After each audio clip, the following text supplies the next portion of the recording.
How you doing, Eugene? Thanks for talking to me. Thanks for talking to me. How you doing, Travis? Absolutely. Thanks. I'm good, man. Sylvie's Love, man. First thing, let me tell you, this movie is absolutely stunning to look at. Beyond the fact that I love the fact that we're getting a period romance drama with people of color because they're so rare nowadays, it seems. Did you envision this look for the movie when you were dreaming up this story? Because it's not like anything we've seen in a very long time. I did, absolutely. I mean, I'm a big fan of the films from that era. And what always struck me was that, watching an old Doris Day film or watching something like Breakfast at Tiffany's, Mm. I have tons and tons and tons of pictures of Black folks in my house and my family albums that look like that, Oh wow. and where the people look like that. But I've never seen them depicted in the film. So I Yeah. thought that that was an interesting kind of place to start. Did you have anybody in mind when you were thinking of this story? I mean, I know you found something special with Tessa and Nnamdi, but were you writing it with anybody in mind in particular? I did. Honestly, when I first started writing it, I wrote it in my head for like Sidney Poitier and Diane Carroll. I was, It's a pretty good place to start. I was envisioning the two of them in the 60s, and I had as a framework, the great movie Paris Blues that they were in together.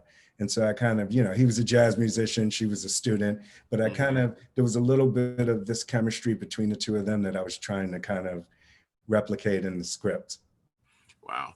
Have you thought about telling? Because there's so many stories that we don't get with people of color anymore. Is there another story that you're anxious to tell that kind of follows a similar path, a similar track?